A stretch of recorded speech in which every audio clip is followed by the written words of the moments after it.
साल 2010 एक ऐसा दौर था जहां विश्व के ऑटोमोबाइल और टेक जायंट्स ईवी रिवॉल्यूशन के पीछे पड़ गए थे। विश्व के बड़े बड़े बिजनेसमैन ईवी कार्स बनाने के पीछे पड़ गए थे और अर्थ की एक बड़ी प्रॉब्लम पॉल्यूशन को कम करने के लिए हमें ट्रेडिशनल पेट्रोल डीजल इंजन वाले व्हीकल से इलेक्ट्रिकल व्हीकल्स पर शिफ्ट करना था।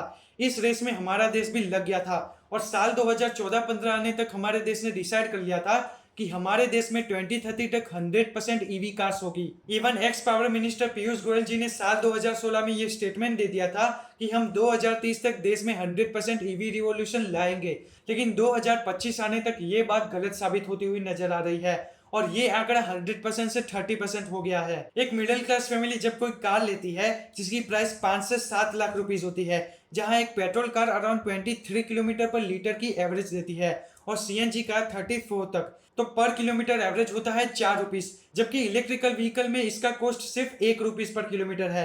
अगर हम पेट्रोल से ईवी पर शिफ्ट हो गए तो हमें 4 गुना ज्यादा फायदा होगा और पॉल्यूशन भी कम होगा।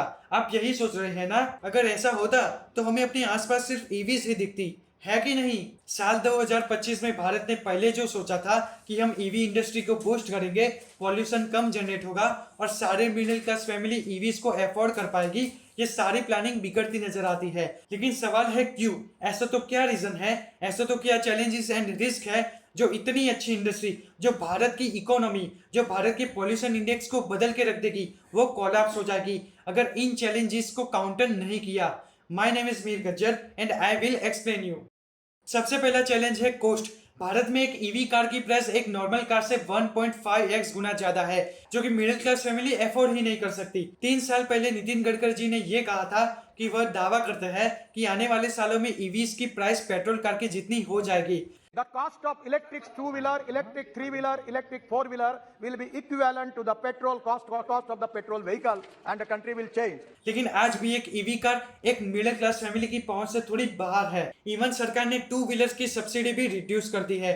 इवन सरकार ने ये गोल सेट किया है कि 2030 आने तक जितने भी व्हीकल रजिस्ट्रेशन होंगे उनमें से 30% ईवी हो, मतलब कि 2030 तक पूरे देश में 8.5 करोड़ ईवीज को एडॉप्ट किया जाए। लेकिन वेट, इसमें भी एक बहुत ही बड़ी प्रॉब्लम है और वो है चार्जिंग स्टेशन। इतने सारे ईवीज अगर देश के सड़कों पर घूमेंगे तो इन्हें चार्ज करने के लिए 40 लाख ईवी स्टेशन की जरूरत पड़ेगी। मतलब कि चार्जिंग स्टेशन तो ईवी रेशियो 1/20 होना चाहिए, यानी कि 20 कार्स के लिए 1 चार्जिंग स्टेशन। लेकिन इस टाइम की बात करें तो भारत में ये रेशियो 1/135 है, जो कि इससे काफी ज्यादा दूर है। ये बाकी कंट्रीज के कंपैरिजन में बहुत ही कम है। एक आइडियल रेशियो होना चाहिए 1 चार्जिंग स्टेशन पर 10 ईवीज, और चाइना तो इस आइडियल रेशियो को भी पार कर चुका है। चाइना में 7 ईवीज के लिए 1 चार्जिंग स्टेशन है, यूके में तो 2 ईवीज के लिए 1 चार्जिंग स्टेशन है और ग्लोबल एवरेज भी 1/10 है, जबकि हमारा देश इस रेशियो से काफी दूर है। अगर ईवीज के लिए फास्ट चार्जिंग स्टेशन ही नहीं होंगे तो सोचिए देश में ईवी इंडस्ट्री पर क्या असर पड़ेगा। देश में लगभग 27,000 चार्जिंग स्टेशन है, जिसमें से 90% ऑफ स्टेशन देश की मेजर सिटीज में ही है। मतलब कि अगर आपके पास एक ईवी कार है और आप देश में ट्रैवल करने निकले हैं तो आपको सिर्फ मेजर सिटीज में ही इसके चार्जिंग पॉइंट्स मिलेंगे, बाकी सिटीज में नहीं। ईवी चार्जिंग स्टेशन की बात तो छोड़िए, देश में आज भी सीएनजी या पेट्रोल पुराने के लिए लंबी लंबी लाइन में वेट करना पड़ता है। तीसरा सबसे बड़ा चैलेंज है बैटरी मैन्युफैक्चरिंग। वेट, देश में ईवी रिवॉल्यूशन लाने के पीछे के रीजन में एक बड़ा रीजन क्या था? ऑयल इंपोर्ट्स, है ना? हमारा देश 95% ऑफ क्रूड ऑयल बाहर की कंट्री से इंपोर्ट करता है, जैसे कि रशिया, यूएई एक्सेट्रा। बस इसी डिपेंडेंसी को कम करने के लिए हमें ईवी रिवॉल्यूशन की जरूरत थी। लेकिन अगर हम पूरी तरह से ईवीज पर शिफ्ट हो गए तो हम पूरी तरह से एक देश पर डिपेंड हो जाएंगे, और वो है हमारा पड़ोसी देश और सबसे बड़ा दुश्मन देश चाइना। ग्लोबल बैटरी मैन्युफैक्चरिंग में चाइना का बहुत ही बड़ा हाथ है। सिर्फ बैटरीज ही नहीं, पूरी ईवी इंडस्ट्री में यूज होने वाले मेजर एलिमेंट्स बनाने में ग्लोबली चाइना डोमिनेट करता है।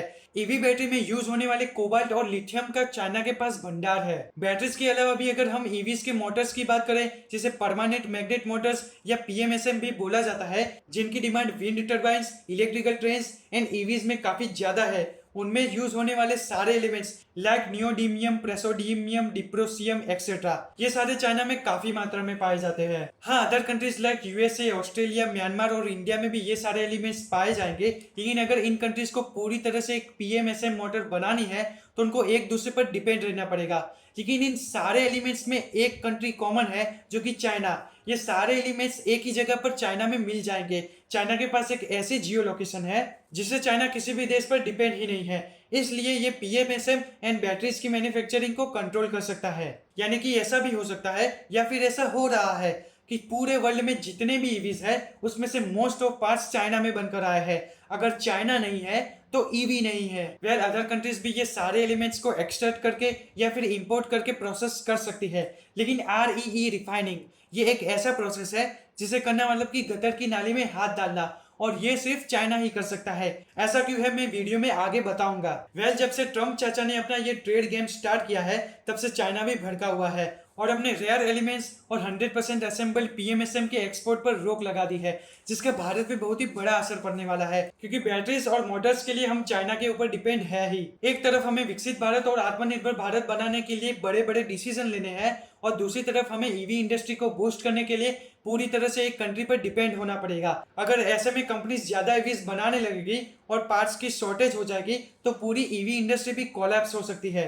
वेल हम इस प्रॉब्लम को साइड में रखें और ये मान ले कि हमारे देश में बैटरीज आ गई है या फिर हमारा देश बैटरीज बनाने लगा है, फिर भी एक बहुत ही बड़ी प्रॉब्लम है जो ईवीज को गजब की टक्कर देने वाली है, और वो है बैटरी हेल्थ। हमारे देश की जियोलॉजिकल लोकेशन के अकॉर्डिंग ऐसा एटमॉस्फेयर है कि हर साल टेम्परेचर में -50 डिग्री सेल्सियस से +50 डिग्री सेल्सियस का वेरिएशन होता है, और ऐसी एक्सट्रीम कंडीशन में ईवी की परफॉर्मेंस डाउन हो सकती है, जो कि कस्टमर के लिए बहुत ही बड़ा इश्यू बन सकता है। ऑलरेडी देश में ऐसे एक्सीडेंट हो चुके हैं जहां 2 व्हीलर्स की बैटरी ओवरहीट होकर बहुत ही बड़ा एक्सीडेंट कर सकती है। ऐसी टेम्परेचर कंडीशन में हर साल ईवीज की बैटरी हेल्थ 5% तक डिग्रेड हो सकती है। मतलब कि अगर हम आज कोई ईवीज खरीदते हैं तो 5-7 साल बाद उसे रिप्लेस करवाना पड़ेगा। और आपको पता है कि हमारे देश में ईवीज की सर्विस कैसे होती है। अगर हम रिप्लेसमेंट करवाते हैं तो हमें शायद 1 महीने तक वेट करना पड़ेगा। फिर भी ईवीज की बैटरी इतनी महंगी आती है कि उतने पैसे में तो हम एक नई नॉर्मल कार खरीद लेंगे। और एक चैलेंज है वो है पॉल्यूशन। लेकिन ये कैसा चैलेंज हुआ? ईवीज तो पॉल्यूशन करती ही नहीं, इसे तो हमें चैलेंज नहीं एडवांटेज मानना चाहिए। लेकिन अगर हम इसे एडवांटेज माने और 100% ईवीज पर शिफ्ट हो जाए, लेकिन देश की 75% इलेक्ट्रिसिटी आज भी कोल से बनती है। दूसरी तरफ आप ईवीज खरीदेंगे और उसको चार्ज करने के लिए जो इलेक्ट्रिसिटी यूज करेंगे उसको जनरेट करने के लिए भी एयर पॉल्यूशन होगा, मतलब कि दोनों तरफ से तो पॉल्यूशन होगा ही। तो फायदा क्या हुआ? वेल थोड़ा तो फायदा हुआ, क्योंकि जो इलेक्ट्रिसिटी जनरेट करने में जो कॉल यूज होता है उससे थोड़ा कम पॉल्यूशन जनरेट होता है। साथ ही में हमारा देश ग्रीन एनर्जी पर शिफ्ट हो रहा है और घर घर सोलर पैनल भी लगने लगे हैं, तो इस चैलेंज को फ्यूचर में काउंटर किया जा सकता है। लेकिन बात अगर पॉल्यूशन की है तो ईवीज में जो बैटरीज एंड पार्ट्स यूज होते हैं उसमें जो रेयर अर्थ एलिमेंट्स का यूज होता है उसका एक्सट्रैक्शन भी एक बड़ा चैलेंज है, जिसको चाइना ही काउंटर कर सकता है या फिर करना चाहता है। ये रेयर अर्थ एलिमेंट्स को एक्सट्रैक्ट करके रिफाइन करने के लिए कॉम्प्लेक्स सॉल्वेंट का यूज होता है, और ये सारी प्रोसेस में lots of radio active radiation leak होता है। साथ ही में लिथियम बैटरीज की प्रोसेसिंग में भी काफी पॉल्यूशन होता है, और पास्ट में भी ऐसे कई सारे हादसे हुए हैं जो अर्थ को काफी नुकसान पहुंचाते हैं। इन सब के अलावा भी एक और चैलेंज है जो है टेक नॉलेज। देश में 2030 तक बहुत सारे ईवी बेस्ड स्किल्ड इंजीनियर्स की जरूरत है, क्योंकि जो ट्रेडिशनल मैकेनिक्स है उन्हें सिर्फ ट्रेडिशनल इंजन्स की नॉलेज है। ईवीज को समझने के लिए उन्हें अपनी स्किल्स को अपग्रेड करना होगा, और देश में ईवी स्पेशलाइजेशन वाले ऑटोमोबाइल इंजीनियरिंग के इंस्टीट्यूट भी बहुत ही कम है। खैर ये जितने भी प्रॉब्लम्स या चैलेंज हैं उन्हें कोई ना कोई सॉल्यूशन से ठीक किया जा सकता है। फर्स्ट, हमें चाइना पर अपनी निर्भरता कम करनी पड़ेगी। उसके लिए हमें RED फ्री मोटर्स का यूज करना पड़ेगा। देश की कंपनीज पीएमएसएम मोटर की जगह EESM यानी कि इलेक्ट्रिकल सिंक्रोनाइजेशन मोटर का यूज कर सकती है, जिससे चाइना पर हमारी डिपेंडेंसी कम हो जाएगी। सेकंड, हमें लोकल मैन्युफैक्चरिंग को बूस्ट करना पड़ेगा। हमें देश में ही मोटर पार्ट्स एंड बैटरीज को मैन्युफैक्चर करना पड़ेगा। साथ ही में हमें स्किल्ड मैन पावर्स की जरूरत पड़ेगी, जो है सॉल्यूशन नंबर 3। देश में ईवी स्पेशलाइजेशन ऑटोमोबाइल इंजीनियरिंग के इंस्टीट्यूट को इंक्रीज करना पड़ेगा और स्किल्ड इंजीनियर्स को प्रोड्यूस करना पड़ेगा जो इन प्रॉब्लम्स का कोई यूनिक सॉल्यूशन या कोई यूनिक इनोवेशन या स्टार्टअप क्रिएट कर सके। सॉल्यूशन नंबर 4, हमें पॉल्यूशन के बाकी सारे रीजंस को एलिमिनेट करना पड़ेगा। हमें पूरी तरह से इलेक्ट्रिसिटी जनरेट करने के लिए ग्रीन एनर्जी पर शिफ्ट करना होगा। और लास्ट सॉल्यूशन जो आपको पता है वो है चार्जिंग स्टेशन। इन सारे सॉल्यूशन को एडॉप्ट करेंगे तो फ्यूचर में हमारे देश का जो ईवी रिवॉल्यूशन का सपना है वो जरूर पूरा होगा। आई होप ये वीडियो आपको पसंद आया होगा। ये वीडियो अपने फ्रेंड्स के साथ शेयर कीजिएगा ताकि वो भी ये देश के इस सीरियस इशू से अवेयर हो सके। जय हिंद।